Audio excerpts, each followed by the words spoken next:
कहीं हमारे हाथ में जो मोबाइल है ये कोई बॉम्ब तो नहीं है। कहीं आपकी पॉकेट में जो इलेक्ट्रॉनिक गैजेट है वो कोई बॉम्ब तो नहीं हो सकता है। कहीं वो फट तो नहीं जाएगा। कहीं वो हमारी जान तो नहीं ले लेगा। हेलो दोस्तों, वेलकम टू दिस वीडियो। आज की इस वीडियो के अंदर आपको चौंकाने वाली बातें बताने वाला हूं। शायद आप सोचने पर मजबूर हो सकते हो, और हां, सोचने पर मजबूर होना भी चाहिए।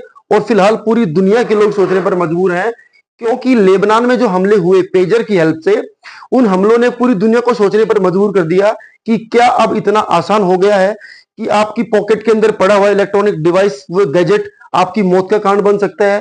क्या वो आपको घायल कर सकता है? क्या वो एक बॉम्ब का रूप ले सकता है? और ऐसा ही देखने को मिला हाल ही में लेबनान के अंदर, जब पेजर्स जो है वो फट गए, एक्सप्लोज हो गए बॉम्ब की तरह।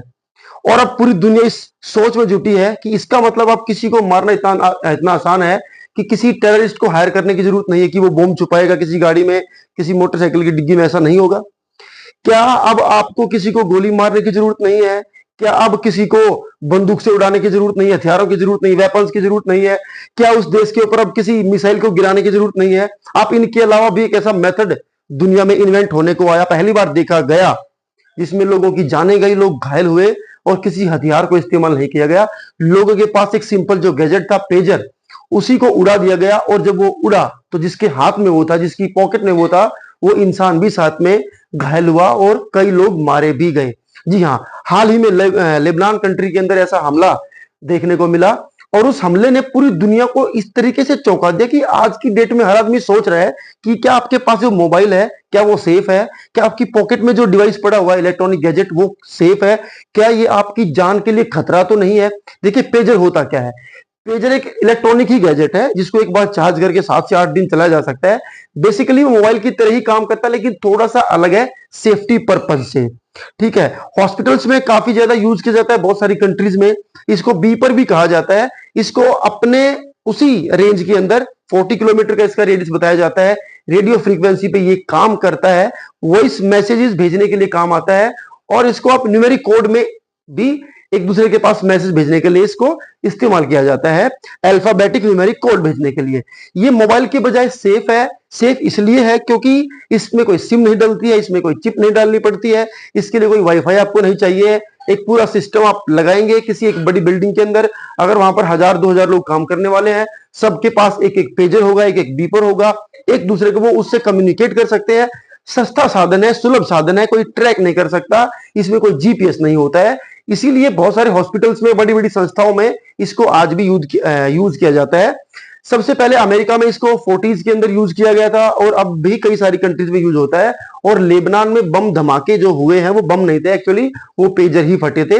हालांकि पूरी दुनिया इस बात की छानबीन में कि किसने बनाए, क्यों बनाए, और ऐसा चमत्कार हुआ कैसे, ऐसा कैसे किया। इसका मतलब हमारे पास जो मोबाइल फोन है वो भी फट सकता है। क्या इसको भी कंपनी से रीसेट कर सकती है कि इस दिन इस डेट को ये फट जाएगा और जिसके पास भी होगा वो उड़ जाएगा? ऐसा भी हो सकता है। अब जब चूंकि ये घटना हुई है, तो किसी न किसी को तो ब्लेम भी किया जाएगा। और ब्लेम आया वियतनाम की कंपनी के ऊपर।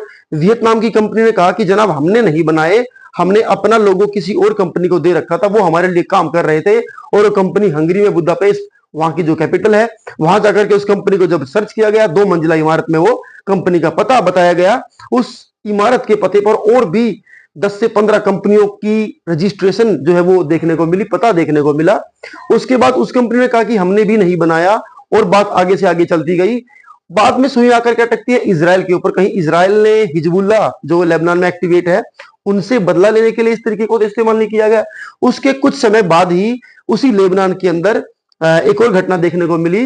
वहां के जो लोगों के पास वॉकी टॉकी थे, वो वॉकी टॉकी फट गए। और हिजबुल्लाह के जितने लोग वहां पर एक्टिवेट है, जो काम करते हैं, मोस्टली लोग वॉकी टॉकी को ही यूज करते हैं। उसके बाद फिर जापान के ऊपर सुई चली गई कि ये वॉकी टॉकी जापान ने बनाए।